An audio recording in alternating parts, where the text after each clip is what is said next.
Where do you think I'm from? Like, what my ethnic background is? What do you think? Syria? I was just gonna say, like, do you even know what Syrian people look like?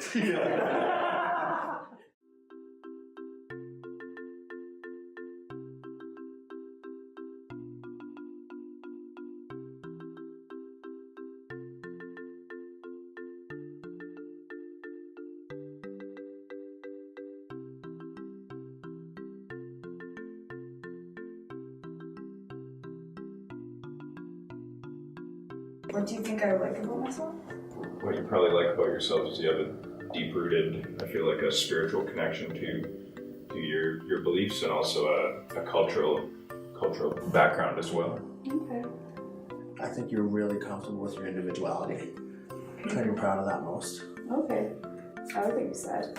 It's like, I look like this, right? Like, I wear my hijab, you know, I dress modestly. So like, that's the first thing. And I've noticed that people kind of attach that to my personality. I mean, that is one thing, but like, that's not who I am. I just like that I'm easy to get along with. Like, I care about people and that I'm outgoing and like I speak my mind. So I think it kind of, it's more towards like who I am inside rather than like the way I present myself. What social issues do you think I care about? Inner city, social issues, poverty rates, and maybe addiction. I consider myself an activist. For me, a lot of the issues that I stand up for and the things that I believe in and I fight for are Indigenous issues. So I do a lot of work for the missing and murdered Indigenous people. I personally have lost somebody because of that. And also for children who have been sexually abused. So I was sexually abused as a child by 2 separate people. And then, you know, I've lost so many people because they're Indigenous, basically. You know, people don't really see Indigenous people as people a lot of the times. I am like very like artsy, and then I am just like very weird. How do you think I identify with my sexuality? I think you're very comfortable. I definitely think you're straight.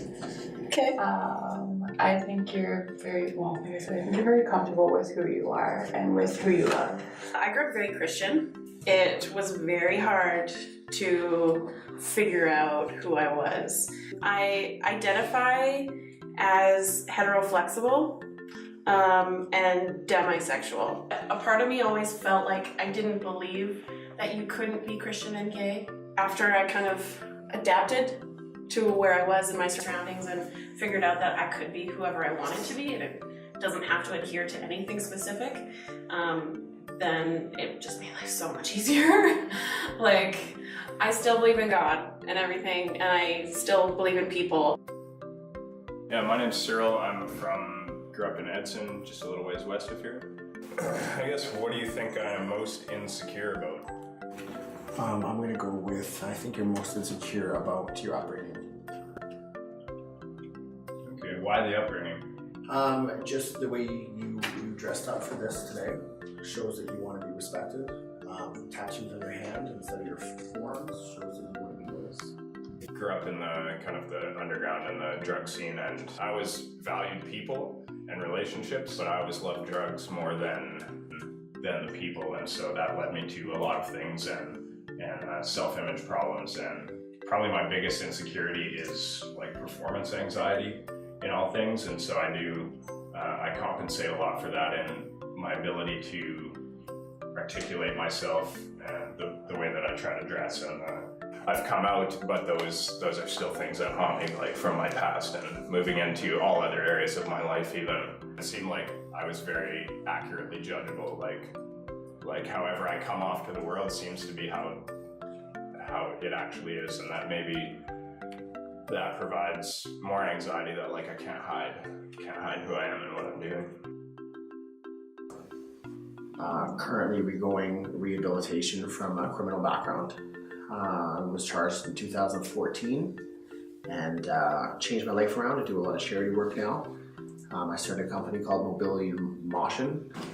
What are my views on immigration? I think you're open to immigration. You mentioned earlier that you grew up in Toronto, and I also see a lot of ink on your body, which suggests to me a good or a wholesome upbringing in that whatever scene that was, and that so therefore you would have had good associations between people, which would lead to a good view of immigration. I actually came from a terrible upbringing.